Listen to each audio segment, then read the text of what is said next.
Hey everyone, it's your boy Tal. User!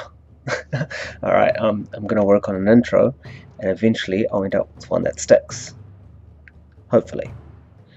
Right, so here I am back at it again with another drawing, and this one here is a drawing of Zoro from One Piece performing his Itoryu Iai Shishi Sonson, which actually I just hope I pronounced that right. It translates to One Sword Style Resheath Lion Song. Credit goes to One Piece subtitles for that one. Alright, so as per usual, I like to start the drawing off with a light 2B pencil. That's not really light, but if you push lightly, it comes out light. So don't stress about the type of pencil you have, as long as, well, if it's a darker pencil, push lighter. If it's a lighter pencil, you can push as hard as you like. But just know that if you do push hard, then it'll leave an indent in the paper that will make coloring a bit annoying later on.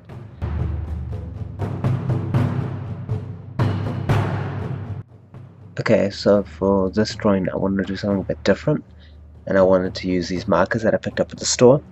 They're just a simple pack of grey markers that were pretty inexpensive, so I thought I'd pick them up and try to have some fun with them. Pretty much just using the lightest one that I could find, and then I thought that, I can always build it up later. The reason I start with the lightest colors first is because if you start with a dark color, it's really hard to bring that color back. So as long as you start with something light, you can keep building up, but it's a lot harder to build back, especially when you're using coloring pencils or markers. It's almost impossible. Awesome. Now when I start to use the Prismacolors, the coloring pencils, again, what I typically do is use the light ones. However, you'll see me use the blending pencil a bit more here, just to kind of give a bit more of a smooth looking effect to Zoro's face, and just like to darken up around the areas where I think the shadow would be. Now, I'm not too stressed about making everything perfect at this point, because I can always go back with the white as a highlight to also bring back the white, and the pen that I used for that is a Posca white acrylic pen. Yes, ever since I picked that up, it makes it so much easier on doing highlights. And what's great about it is that it works on top of other mediums. So like if I've used the Prismacolors, I can just use the Posca pen on top of that, and it just, as you can see right there on the face and the hair, it really just makes the picture pop.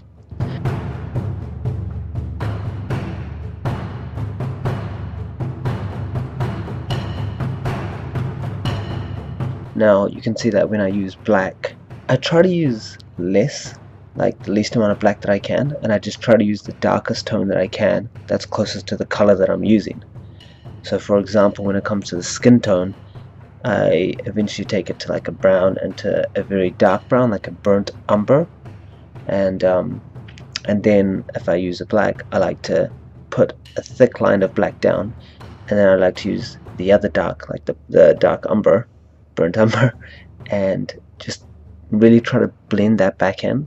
And the main reason for this is because black is such a strong color, especially you can fall into this trap of making everything seem rather outlined, and for manga and anime drawings it's totally fine. It also can provide a cool effect, but when you want to create something that looks a bit more 3D, you have to be very careful with your uses of black and white. Yeah, but overall I'd rather just have fun with it, experiment, and see what works for you, because to me art is like that. It's just this constant process of learning. I mean, you could say that there's no right or wrong, and it's a matter of perspective. One person could like one thing because it evokes an emotion, and someone else could like something because it looks just like something else, hyperrealism. And I mean, if you do want something to look exactly like something else, then there are certain techniques and ways of going about it. But for me, art is more of a form of expression and just capturing and showing ideas and having fun. And I think it's a skill that everyone should at least try their hand at. I mean, it's just amazing when you see people's thoughts bled out on paper. Like, someone could come up with this abstract piece of just color, of just red and black, and and it really makes you think about, wow, what's this person feeling? What are they thinking?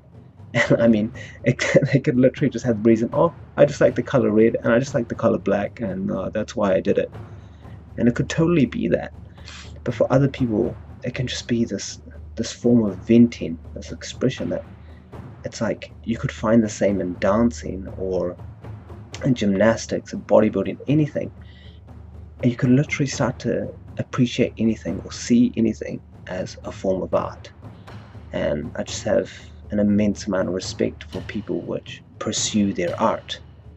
And yeah, I think if I could pass any message on, it would be for anyone and everyone to just find what their art is and just pursue it like a madman or madwoman. Just have fun doing it, because I feel like if you do that, you won't live a day of your life regretting. Phrase that last part wrong, but that's just what came out. But I'm sure you get what I mean, and I have no idea how we got to this point, so let's get back to the drawing. An interesting part happened here. You see these white marks in the lion drawing, which I started, and that was basically because the light from my lamp was actually reflecting off the indents that the Prismacolor was making. So it kind of just shows how hard I was pushing to blend the Prismacolors together, and it caused this effect. Later on I moved the light to the side and it's not as direct, so it kind of gets rid of the white that you see there. Now, when you first see Zoro, you see this young lad, 3 swords, kind of makes sense. You think that there's a spare in case one breaks or something. Yeah, not really. He ends up throwing the third in his mouth and kind of just makes it look cool, like he makes it work. Then when you kind of think about it, like the practicality of it all, and you start waving your head around as if there's a blade in it, you kind of stop and just remember that the protagonist is made out of rubber, and the whole idea of the sword in the mouth kind of just doesn't matter as much. Like it's funny how some things can mean a lot in one moment and then instantly feel so trivial the next. Like for example, you could just walk back to your car and you find out that a tire is flat, and all of a sudden a piano falls out of the sky, crushing the person's car next to yours, and then you kind of just think, hey, one tire's not too bad. I mean, I've still got 3. The guy next to me doesn't have a car anymore. Imagine if you didn't have insurance, and that's even worse. Well, I guess it's all kind of about relativity and about seeing the silver lining. I've gone on a tangent, and that pretty much has nothing to do with Zoro. He's a character which I've come to learn a lot from, and one which I, and I'm sure many others included, admire. And there's lots of reasons for that. It's hard to get into without getting into spoilers for those who haven't watched One Piece, or those who have just begun the epic journey. But Zoro's that die-hard type of guy. He's seems dependable, strong, definitely strong as heck, and determined, focused, and just downright hilarious. I mean, the dynamics between him and the other crew member Sanji, I'll do a drawing of him soon. They're funny how they're always competing.